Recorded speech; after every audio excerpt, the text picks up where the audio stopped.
Jóvenes, tengan cada uno de ustedes muy buenos días. Estamos con las 10:36 de la mañana para empezar. ¿Qué vamos a ver en este día? Principales conflictos en tiempos de Jesús. Para esto tenemos lo que es el objetivo, las destrezas, criterios y el indicador de evaluación, que igual está en el material que se les va a compartir. Bueno, a ver, cuéntenme, ¿qué vimos en la tarea? Primera tarea, bueno, actividad que hicimos en clase prácticamente. ¿Qué fue? A ver, ¿qué me dicen? Comparamos los problemas de la, bueno, digamos que los problemas sociales en el tiempo de Jesús y en nuestra actualidad. Ya, muy bien. Lo que hicimos en clase, una actividad que hicimos en clase, ¿sobre qué era? Buscar en la Biblia. Ah, muy bien. Vamos a ver. Uno de los importantes más milagros de Jesús. Lo que hicimos en la clase les estaba preguntando. Buscar en la Biblia. A ver, tenemos aquí el mapa.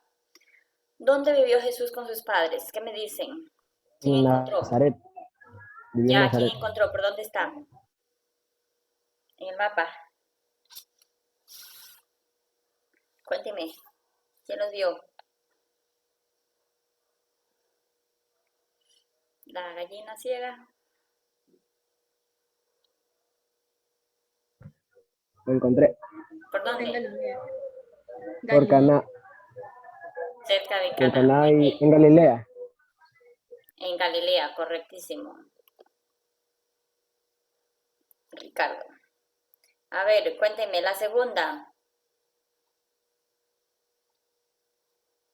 ¿Dónde fue Bautizado. bautizado Jesús?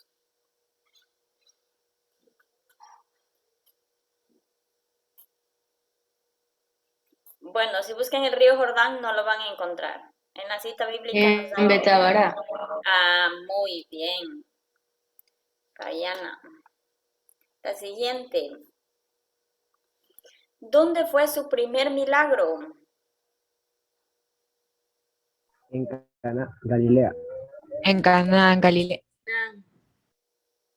Listo. La siguiente. ¿Dónde murió?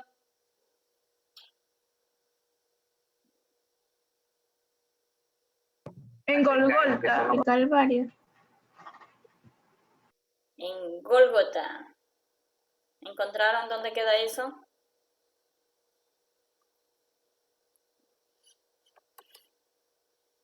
Habían dos citas. Ahí decía una en Galilea. En el exterior de Jerusalén. ¿Qué cosa?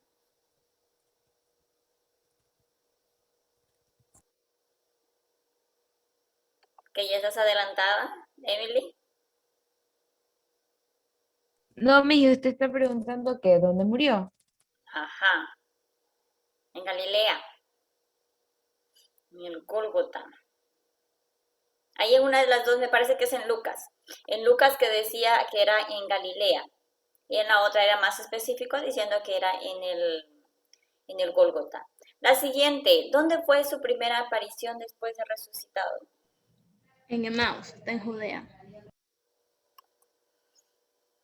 Emaús. Tiene tilde. Ya les voy a poner así en el aporte. Emaús le voy a poner. A ver, ¿quién cae? ¿Dónde fue su ascensión? En Betania. Betania. Betania. ¿Lo encontraron? ¿En el mapa lo Está en encontraron? Judea. En Judea. Ujú. Bueno, muy bien. Miren dónde murió, dónde fue a hacer su primera aparición, dónde fue su ascensión. Y yo creo que si miramos más lugares también vemos, a ver, recordemos cuando Jesús estuvo conversando con la mujer samaritana. Miren todo lo que recorría Jesús. No tenía avión, no tenía barco, no tenía carro. Bueno, sí, de vez en cuando se subía en los barquitos. Todo donde predicaba, donde caminaba y es ahí donde vivía Palestina, en Palestina. Vamos a ver, Continuemos. ¿Alguien me ha escrito por ahí? Al hablar de Jesús, Brittany, continúen. al hablar de Jesús hay que ubicarnos en el lugar geográfico en el que habitó hace ya más de 2000 años de historia. El país donde nació se llama Palestina, el cual era en esa época una provincia del Imperio Romano. Tras la conquista que fue iniciada por el general Pompeyo en el año 63 a.C. y culminó con la toma de Jerusalén por Tito en el año 70 después de Cristo. Palestina quedó dividida en 7 administraciones: Idumea, Samaria, Judea, Galilea, Transconítida, Decápolis y Perea. El dominio de Palestina por parte de los romanos supuso para los palestinos el contraer obligaciones y obtener ciertos beneficios. Muy bien, muchas gracias. ¿Qué vemos?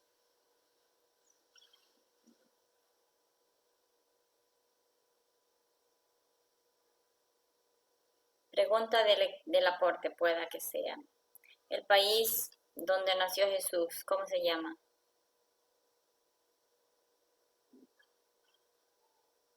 Palestina. Ajá, así es. Pregunta. ¿Dónde vivió con sus padres? En Nazaret, Galilea. ¿Dónde nació? ¿En qué ciudad nació? En Belén. Ah, muy bien, están pilas. Muy bien, sigamos, ¿no? Yo creo que voy a tener que salir más difícil el examen. Porque el país ya sabe, la ciudad ya sabe. Ah, pueda que caigan. El milagro que hizo. Las bodas en Caná. El agua en vino se convirtió. El agua en vino. Muy bien, ya les voy a poner. El primer milagro que hizo fue convertir el vino en agua, convertir el agua en vino. A ver si alcanzan a leer bien. Bueno, vamos a mirar. Palestina. ¿Qué era Palestina? Ahí mismo nos indicaba que, bueno, como en todo lado, en todo lugar, uno puede disfrutar de los beneficios, pero por esos beneficios también tiene que cumplir con sus obligaciones, con sus responsabilidades. ¿Quiere disfrutar de Internet? ¿Qué tiene que hacer? Pagar. Pagar, obviamente. ¿Quiere disfrutar haciendo miles de llamadas al día? ¿Qué tiene que hacer? Comprar un plan. Comprar un plan y no solamente pero comprarlo, por- sino que Pagar el servicio que me ofrecen. pagar el servicio, así es. Aunque tengamos después un poco de dificultad y problemas porque llega el día, 2, 3 días después y ya cortan el servicio porque no han cancelado, porque no sé qué, porque no sé cuántas. Y bueno, pues esas son las obligaciones que uno tiene para poder gozar de esos beneficios. Para usted poder gozar de los beneficios que ofrece la institución, ¿qué tiene que hacer?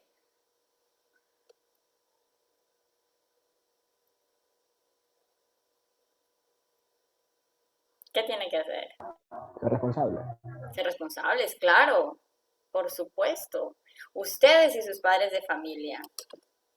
Entonces vamos a mirar cuáles son las obligaciones que tenemos, que tenían. Obligaciones. Debían pagar 2 tipos de impuestos a Roma.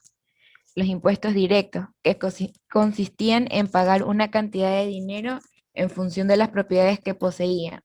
Impuestos indirectos o porcentajes que debían pagar por las compras o ventas que efectuaban. Los palestinos no podían aplicar sentencias de muerte sin el permiso de Roma, aunque sí podían celebrar juicios.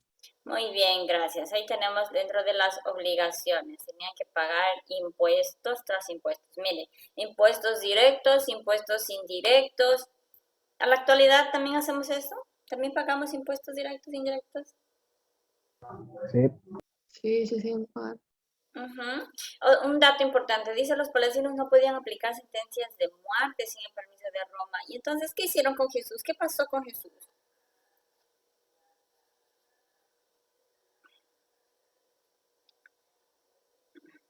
¿Qué pasó con Jesús?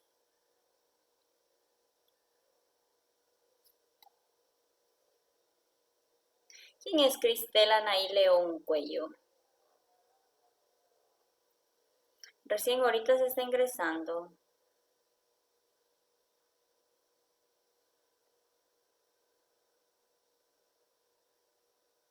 Astrid Riera igual.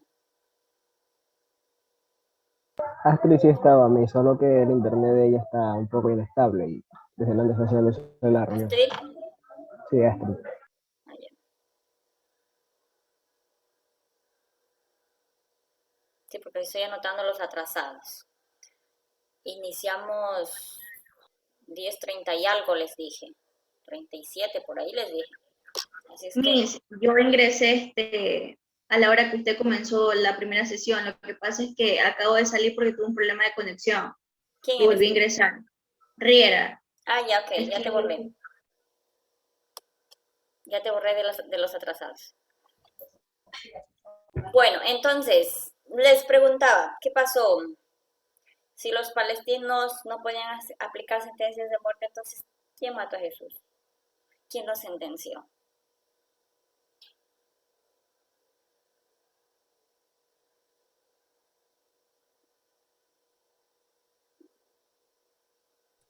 El pueblo, porque Pilato se cogió, él fue y bueno, le dijo al pueblo que si quería liberar a el ladrón o a Jesús. Entonces todo el mundo dijo que el ladrón, y entonces por eso fue crucificado Jesús. Pero ¿quién dio el permiso? El emperador de Roma o el sumo sacerdote.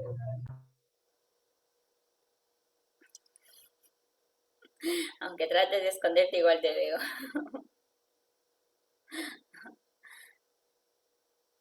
Bueno, vamos a ir viendo. ¿Cuáles? Ya miramos las obligaciones. Ahora vamos a ver los beneficios. ¿Qué beneficios tenían por ser palestinos?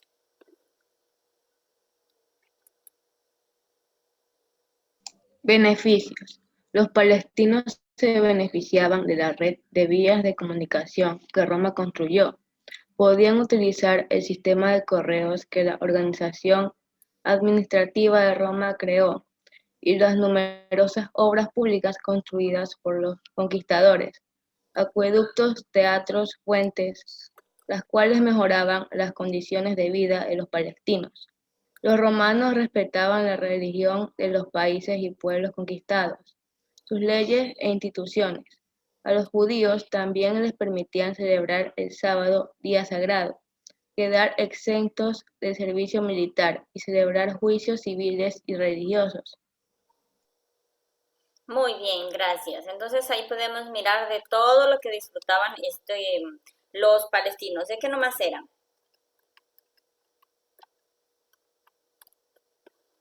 ¿De qué nomás podían disfrutar?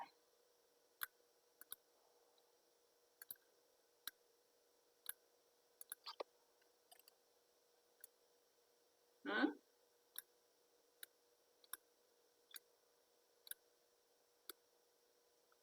Sabemos dentro de sociales los diferentes imperios que tenían y cuáles son los beneficios que tenía cada uno.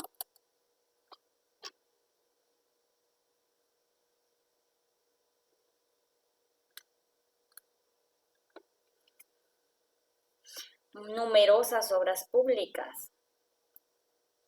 Tenemos los acueductos, teatros, fuentes.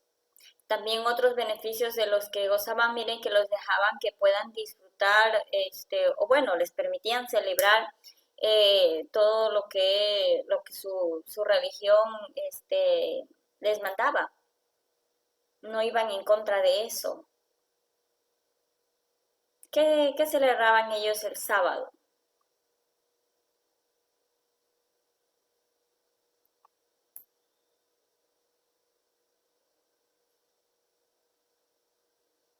¿Mm?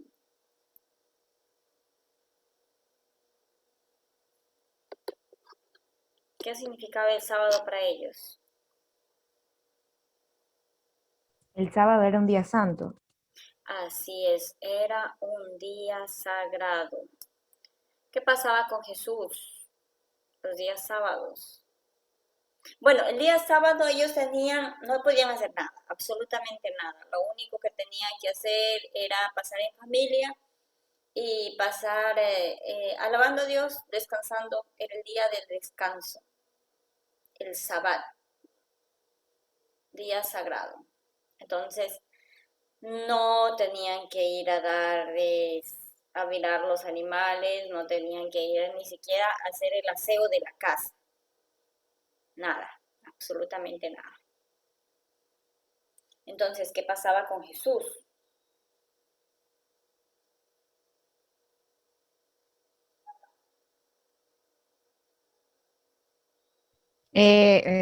Hizo un milagro el día sábado y todo el mundo, bueno, le dijeron que no podía hacer nada de los días sábados porque era un sábado, que el sábado era sagrado.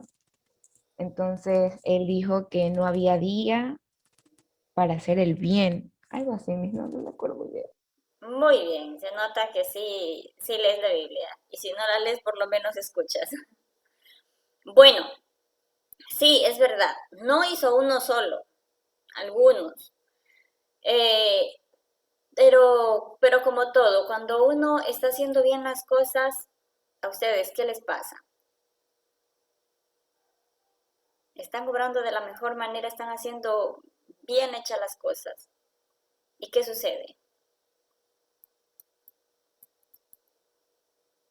¿Quién no puede faltar?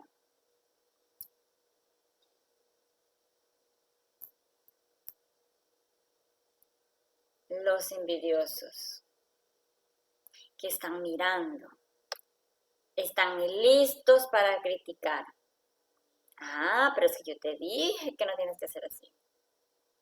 Es que tú no puedes estar haciendo así. Es que miren cómo está haciendo él. Es que miren cómo está haciendo esto.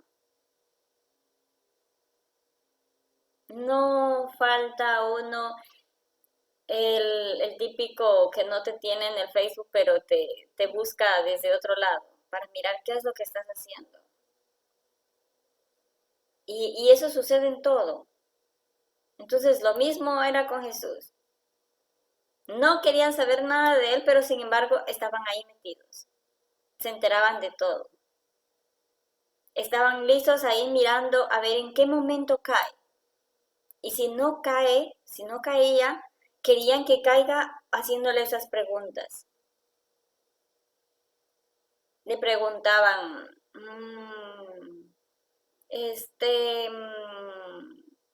miramos aquí de los impuestos.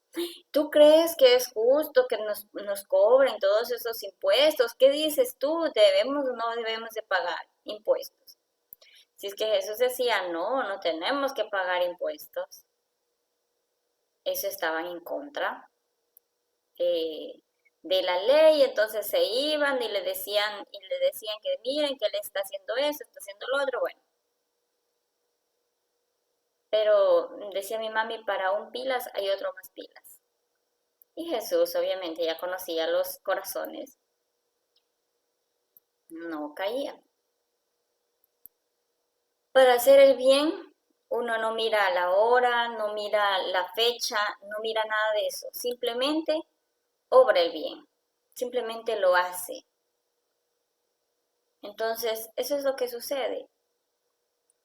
Jesús miraba a una persona que necesitaba, pues lo hacía. No estaba esperando permiso de nadie. Hacía el bien, como muchos de nosotros hacemos el bien, que da miedo tanto bien que hacemos, ¿sí o no? Continuemos. Los palestinos vivieron también etapas conflictivas. El hecho de estar sometidos por los romanos inquietaba a algunas clases sociales judías, que conspiraban constantemente contra las autoridades de Roma. Las tropas invasoras reaccionaban brutalmente contra cualquier intento de rebelión y llegaron a tener represalias muy duras. Un ejemplo de esta dureza es la crucifixión de 1000 judíos en las murallas de Jerusalén por orden del gobernador romano Poncio Pilato. Muy bien. Miramos no solamente aquí en este acontecimiento que sí, efectivamente nos parece muy duro. Imagínense cuántas personas murieron y de qué manera. La crueldad de estos romanos, cómo era. Y miramos que también eso lo probó Jesús. ¿Cuándo? ¿Dónde? ¿Cómo? ¿O no probó ninguna maldad de los romanos?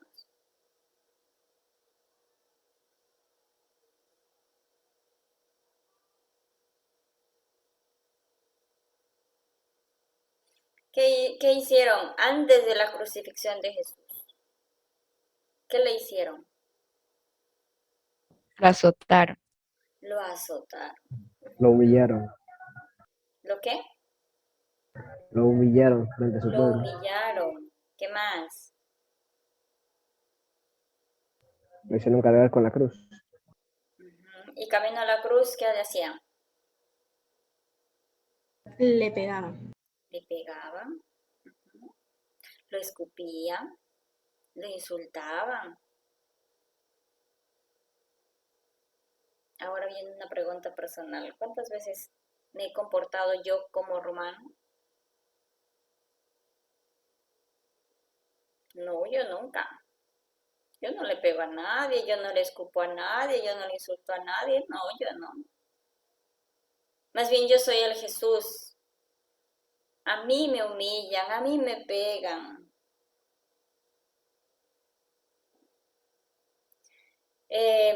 No solamente tenemos que mirarnos desde el punto de vista, ay, qué malo o empezar a juzgar, o empezar a criticar. Debemos de mirar la actitud de esa persona o de ese personaje. ¿La tengo yo? ¿En algún momento la tuve? ¿Es correcto lo que estoy haciendo, lo que hice? Esta actitud de estos romanos también lo estoy tomando yo. El famoso conocido bullying de hoy en día.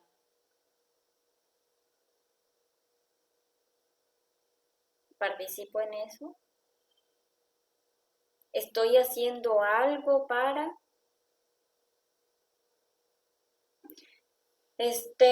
Podemos mirar también cuántas personas he matado. No, yo no he matado a nadie. Si yo hubiera matado a alguien, estuviera en la cárcel en ese momento. Bueno, quizás sí, efectivamente, no hemos matado a nadie con un arma, pero quizás sí matamos a alguien o a muchas personas con, Con palabras. con las palabras, con la lengua, hablando mal, criticando, mintiendo, juzgando, chismoseando. Con el chisme también estoy matando. Te cuento, a mí me dijeron por ahí, ¿quién te dijo? No, eso no te puedo decir, pero sí te digo, imagínate, ahí también estamos matando, ahí también nos estamos comportando con esta gente romana. Entonces, otra vez la pregunta, ¿tengo la actitud de estos romanos? Un poquito. De vez en cuando. Algo. Si es que es así, a corregirnos. Continuemos. Bueno, como estamos mirando eso de que cómo vivía Jesús, cómo vivimos nosotros, continuemos en esta comparación. Sigamos.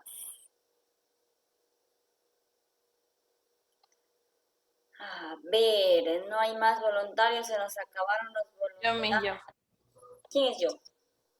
Suárez. ¿Listo? Similares realidades. El contexto histórico en el que vivió Jesús es muy parecido al nuestro en el sentido económico, político y social. Tenemos una división geográfica parecida en las provincias con un gobernador que fungía de rey, como Herodes o Poncio Pilato, que a su vez dependía del emperador de Roma, César Augusto. Manejamos además una moneda que no es la nuestra, sino la de un país rico y poderoso. Las relaciones económicas están sujetas a las políticas que imponen los países más pudientes. De igual forma, el pueblo tiene que pagar un sinnúmero de impuestos al Estado. Muy bien, gracias. Entonces ahí está. El contexto histórico en que vivió Jesús es muy parecido al nuestro. Miramos esta clase de poderes políticos, sociales, tenemos la economía, que ya hemos estado hablando de esto, lo de los ricos, los poderosos, pero bueno, mi intención no es en ningún momento afuera los ricos, mueran los ricos, eh, nada de eso, no, sino que estamos simplemente haciendo una comparación. Y también miramos pues que también estamos sujetos a todo esto. A ver si es que ustedes han buscado, se han interesado, cuánto tenemos dentro de la deuda externa, cuánto tenemos que cancelar, con cuánto estamos endeudados.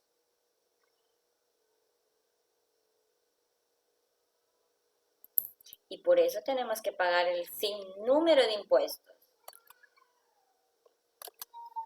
Que eso es así.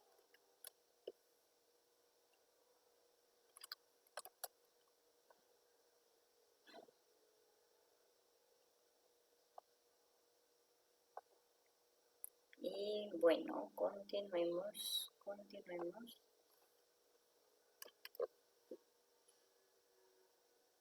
Bueno, con todo eso ya hemos mirado lo que es Palestina, dentro de las obligaciones, los beneficios que gozaban,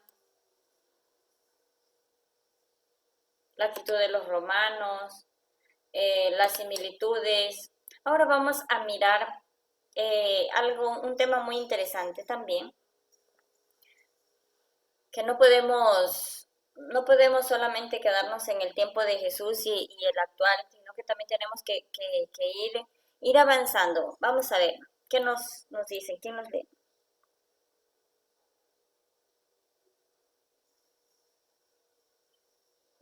La iglesia y nuestra sociedad. Desde la celebración de Concilino en el Vaticano II y de las conferencias del Episcopado Latinoamericano de Medellín, Puebla, Santo Domingo y Aparecida, la iglesia latinoamericana cambió su rostro. Sectores importantes de obispos, sacerdotes y religiosos y laicos hicieron la opción preferencial por los pobres y empezaron a construir iglesias del pueblo de Dios, comunidad de comunidades. Muy bien, gracias. ¿Qué se les viene a la mente cuando escuchan eso de opción preferencial por los pobres?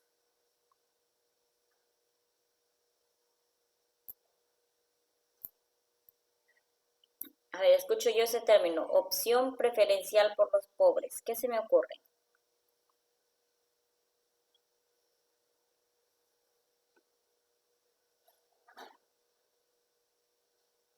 Que se concentran más en la ayuda de los pobres, de los que necesitan. Gracias, Cristel.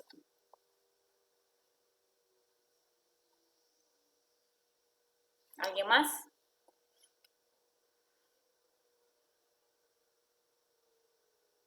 Opción preferencial por los pobres.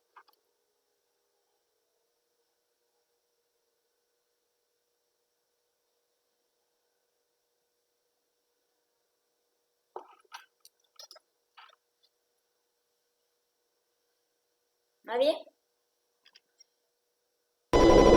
Tener en cuenta principalmente las personas con bajos recursos, dejando a un lado las personas que tienen recursos mejores que los pobres, ¿no?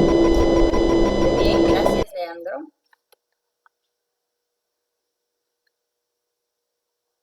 Me gusta anotar, porque de ahí de los otros que ya me participan, ya no estoy anotando.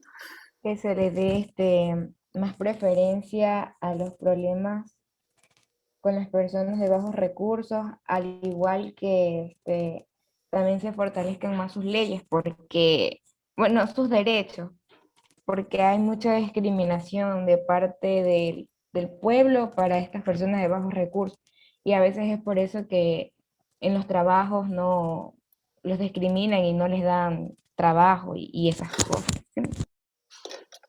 Muy bien, gracias.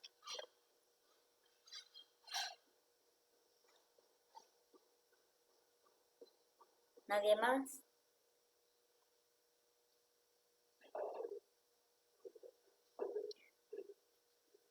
Nos dice que hay que saber reconocer nuestros errores y de los errores que tenemos vamos aprendiendo para no volverlos a cometer. Y si nosotros buscamos historia de la iglesia, miramos y decimos, sí, pero la iglesia católica sí que ha sido mala, ha sido perversa, ha sido terrible ver sus inicios y todo esto, pero tenemos que recordar dos cosas. Primero, ¿quién es nuestro fundador? ¿Quién es el fundador de la iglesia católica?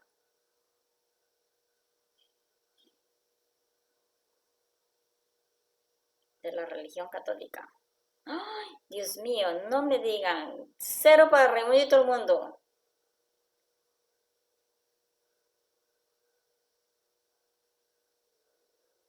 ¿Nadie?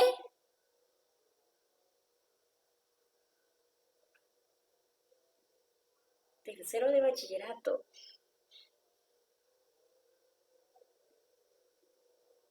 Fundador de la iglesia, de la religión católica. Díganme.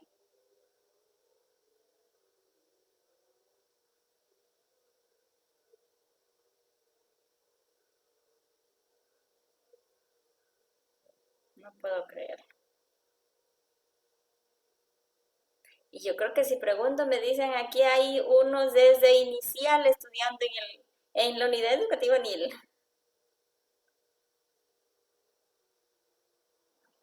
Es que no nos han enseñado. Fue Jesús, Miss. ¿Quién?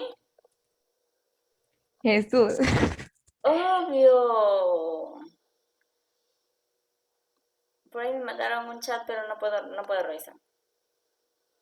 Claro que sí, Jesús. Nuestro fundador es santo. No tenemos que olvidar. Y lo segundo, que tampoco tenemos que olvidar, quienes la conformamos somos, ¿quiénes? Nosotros, De lo que somos nosotros. los hijos de Dios. ¿Qué somos nosotros? El pueblo. ¿Animales?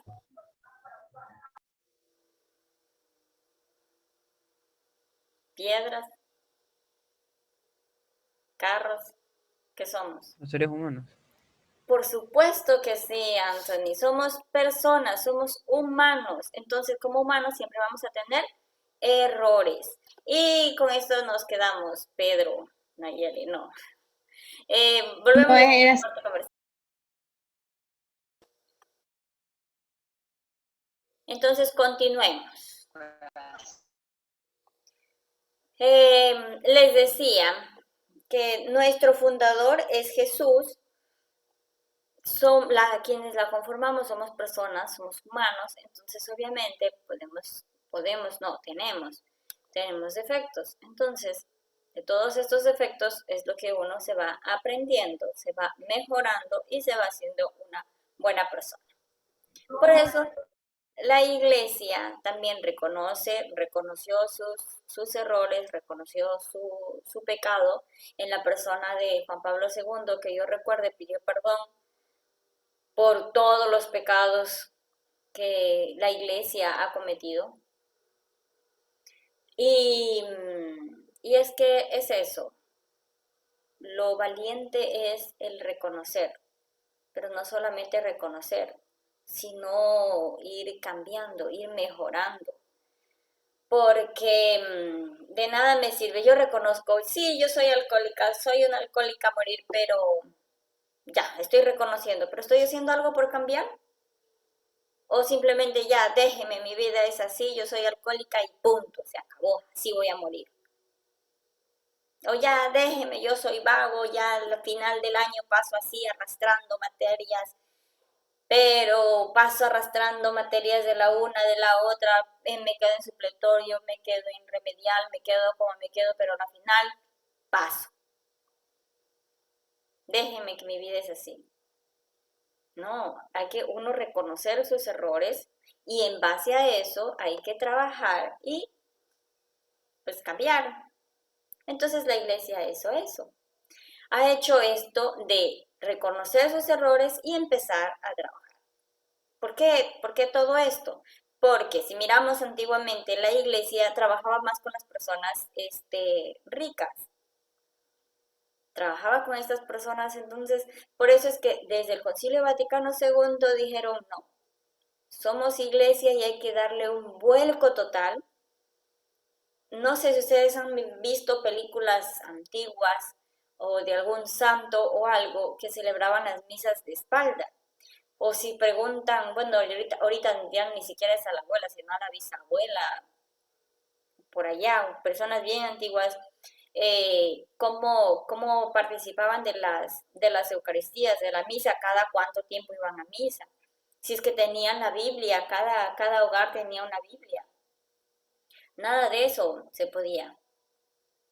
Quienes iban a misa, tal vez era una sola vez, no se podía comulgar ni siquiera 2 veces.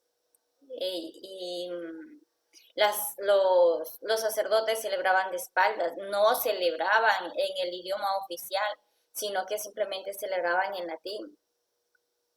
Si es que sabían, pues respondían. Y si no, ahí tocaba calladito. El único momento en que el padre se daba la vuelta era para dar la comunión. Y todo eso cambia en el Concilio Vaticano II. Le dicen, no, bueno, vamos a darnos un vuelco total y vamos a empezar a trabajar por quien vino Jesús. Vino por los pobres y empezó a trabajar por los pobres, entonces empecemos a trabajar. Y claro, obviamente que sí hay algunas personas, algunos santos, que desde antes ya empezaron a darle ese vuelco a la iglesia, empezaron a mirar, pero una sola persona puede ir cambiando algo, puede dar su opinión y a la final, después de mucho tiempo, o quizás muchos años, se llega a lo que realmente es. Y por ejemplo tenemos a nuestro padre Santo Domingo de Guzmán, él trabajaba por las personas, o bueno, miraba, por ejemplo, esto de las personas que no tenían que comer. ¿Qué hizo? Recordemos que él era uno de los pudientes que existían. Entonces, por eso él gozaba de libros. Unas personas pobres no tenían libros. Esos libros eran de pieles, por eso su frase. Y él prefirió venderlos, se despojó de sus pertenencias valiosas, valiosísimas, las vendió y con ese dinero pues estuvo ayudando a los pobres, a los necesitados. ¿Qué más tenemos? El que iba a predicar y predicaba cuando se iba de un pueblo al otro pueblo, iba sin zapatos, ofreciendo sacrificio por la conversión de los pecadores. Y para no escandalizar a la gente, antes de llegar al pueblo, se cogía, se colocaba otra vez los zapatitos y empezaba su predicación. Entonces, la iglesia en general trabajaba por los ricos y habían unos que otros que trabajaban por los pobres, hasta que finalmente en el Concilio Vaticano II dicen, no, hay que darle un vuelco total y empiezan las diferentes conferencias, empiezan las encíclicas a trabajar a hacer esa opción preferencial por los pobres. O sea, preferentemente vamos a trabajar con estas personas que realmente necesitan más. Continuemos.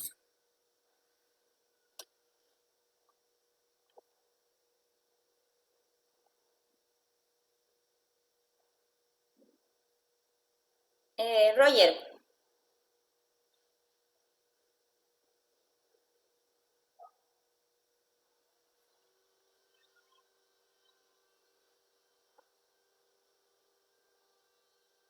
Activa el micrófono.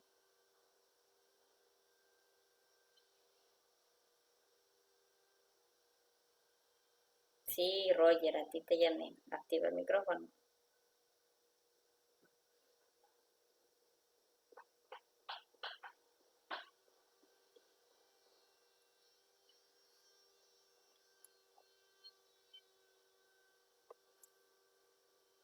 Ok, Nayeli. A ver, chicos, por si acaso, yo creo que esto no aplicaba el año pasado, pero este año voy a empezar a aplicar.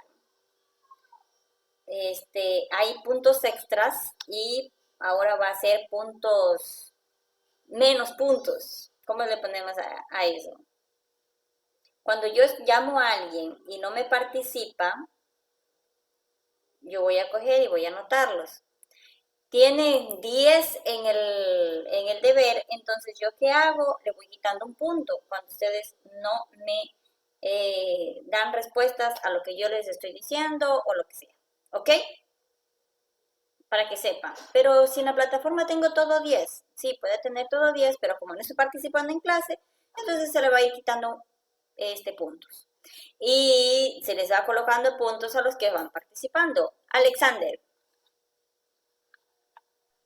Mande. Diga. Leo, desde en Ecuador, ¿sí, no? Sí. Ya. En Ecuador esta transformación eclesiástica fue liberada por Monseñor Leonidas Proaño, obispo de los pobres, obispo de los indios y gran referente en la iglesia latinoamericana, la misma que, después de esos espacios de reflexión y concienciación que constituyen las conferencias episcopales, ha venido promoviendo cada vez más esa opción preferencial por los más pobres. Con toda razón, se puede constatar que existen muchas comunidades eclesiásticas de base en donde algunos obispos, sacerdotes, religiosos y laicos se esfuerzan por ser coherentes con la constitución del reino de Dios y su justicia, con la vida del pueblo empobrecido, excluido y el evangelio liberador. Muy bien, gracias, Alexandra. Entonces, como les decía, muchas personas ya venían trabajando antes del Concilio Vaticano. Entonces, en Ecuador tenemos a un personaje que ustedes ven aquí, Monseñor Leonidas Proaño, que era conocido como Obispo de los pobres. Obispo de los pobres o también Obispo de los indios. Obispo de los indios. Ajá. Puede que les pregunte eso en una prueba. ¿Él por qué era conocido como obispo de los indios? No era porque eran indios. Miren, los que están ahí no son indios, ¿o sí? son indígenas, ¿ya? Entonces, él trabajaba allá, trabajaba, como ustedes lo miran, ahí está en el campo. Él se iba a visitarlos directamente por allá. Si ustedes se fijan, no tiene las vestiduras que tiene un obispo por lo general, porque está metido de lleno con los pobres. Y yo creo que cuando vamos a llegar a alguien, no vamos a ir, bueno, no sé si se han visto la película de San Patricio, de Irlanda. Este Patricio predica con su túnica, con una vestimenta sencilla. Y va un obispo y dice que no, que él va a hacer la predicación, pero llega el obispo, si es que ahora tiene un atuendo bonito, elegante, antes era mucho más. Entonces llegaba con sus zapatitos, con sus mediecitas, todo bien puestecito, el traje, el bastón de mando. Fue llegando, desde el momento en que fue llegando, ya se fue cayendo, se fue enredando con el lodo que tenía. Bueno, este pobre obispo estaba que se moría de las iras. Entonces, así no vamos a poder hacer una verdadera predicación. Yo me voy a ir donde los pobres con no sé, ustedes sabrán, un teléfono de la última gama que ha salido, que lo más costoso que tenga. Y me voy a ir a predicarles no sé, de la pobreza. Y alguien me hace una llamada, mi superiora me hace la llamada y yo saco el teléfono. Entonces, de ahí como que no hay mucha coherencia entre lo que estoy predicando y lo que estoy viviendo. Y también tenemos algunos obispos, sacerdotes, religiosos, laicos, comprometidos de lleno con los pobres, pero no son conocidos. Esto no quiere decir que no se trabaje. Se trabaja de otra manera, pero como no es noticia, no es la gran noticia que se venda dentro de las redes sociales, no es la gran noticia que se venda en los canales de televisión, entonces no se transmite eso. Pero quizás si nos ponemos a investigar así, bien, preguntando, bueno, en esta parroquia, usted, padre, ¿qué está haciendo por los pobres? Quizás conozco de algún catequista comprometido o de un seglar, simplemente un laico comprometido que hace esta obra social, que hace esto. Entonces ahí es donde se está llevando el evangelio que Jesús nos enseñó, a vivir por los pobres, a optar por los pobres. Y el Papa Francisco nos ha escrito algunas encíclicas. Entre estas vamos a mirar qué nos dice en la encíclica Evangelii Gaudium. Si la Iglesia entera asume este dinamismo misionero, debe llegar a todos, sin excepciones. Pero ¿a quiénes debería privilegiar? Cuando uno lee el Evangelio, se encuentra con una orientación contundente, no tanto a los amigos y vecinos ricos, sino sobre todo a los pobres y enfermos, a esos que suelen ser despreciados y olvidados, a aquellos que no tienen con qué recompensarte. No deben quedar dudas ni caben explicaciones que debiliten este mensaje tan claro. Hoy y siempre, los pobres son destinatarios privilegiados del Evangelio, y la evangelización dirigida gratuitamente a ellos es signo del reino de Jesús, que vino a traer. Hay que decir sin vueltas que existe un vínculo inesperable entre nuestra fe y los pobres. Nunca los dejemos solos. Evangelium Gaudium número 18. 38. Gracias. Eso es lo que nos dice. Miren, a saber trabajar por los pobres, pero también nos menciona algo más. ¿Qué es lo que quiere el Papa Francisco? ¿Qué es lo que nos insiste a la Iglesia?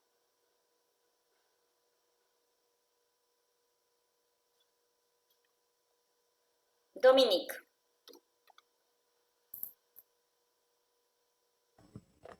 Ya, Miss. El Papa Francisco insiste también con la idea de una iglesia en salida. Una iglesia misionera que no se encierre en los muros de los templos y los conventos, sino que transmita la alegría del Evangelio en las calles, en las periferias. Salgamos a ofrecer a toda la vida, a todos la vida de Jesucristo. Repito aquí para toda la iglesia lo que muchas veces he dicho a los sacerdotes y laicos de Buenos Aires. Prefiero una iglesia accidentada, herida y manchada por salir a la calle, antes que una iglesia enferma por el encierro y la comodidad de aferrarse a las propias seguridades. No quiero una iglesia preocupada por ser el centro y que termine clausurada en una maraña de obsesiones y procedimientos. Si algo debe inquietarnos santamente y preocupar nuestra conciencia, es que tantos hermanos nuestros vivan sin la fuerza, la luz y el consuelo de la amistad con Jesucristo, sin una comodidad de fe que los contenga, sin un horizonte de sentido y de vida, más que el temor a equivocarnos. Espero que nos mueva el temor a encerrarnos en las estructuras que nos dan una falsa contención, en las normas que nos vuelven jueces implacables, en las costumbres donde nos sentimos tranquilos, mientras afuera hay una multitud hambrienta y Jesús nos repite sin cansarse: dadles a vosotros de comer. Muy bien, entonces, gracias. Eso es lo que nos dice, lo que nos pide el Papa, a salir a las periferias, a ir en busca de estas personas pobres. Dice, quiero una iglesia manchada. Entonces, ¿qué hay que coger y pintura e ir a manchar las iglesias? ¿O a qué se refiere con esto? ¿Quién es o qué es la iglesia? Dice, quiero una iglesia preocupada por el centro, preocupada, una iglesia accidentada, herida, manchada. ¿A qué se refiere con esto? Cuando decimos iglesia, ¿al templo de las cuatro paredes?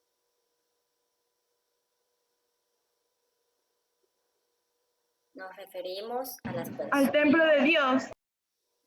No, nos referimos a las personas, a nosotros, que conformamos la iglesia. Nos dice que Cristo es cabeza de la iglesia. ¿Y quién es el cuerpo? Cada uno de nosotros. Empezando obispo, el papa, obispos, sacerdotes, seglares, laicos, todo bautizado forma parte ya de la iglesia. Entonces, con esto tenemos esta actividad. ¿Cuál crees que debería ser la actitud de la iglesia para con los sectores más vulnerables de la sociedad?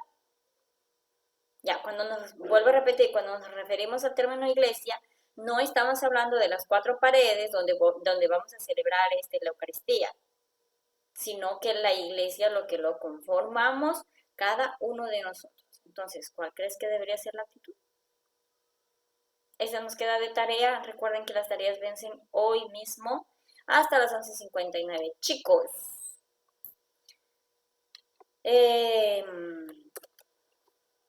la última captura para tomar la asistencia, que no les tomé. 26 participantes.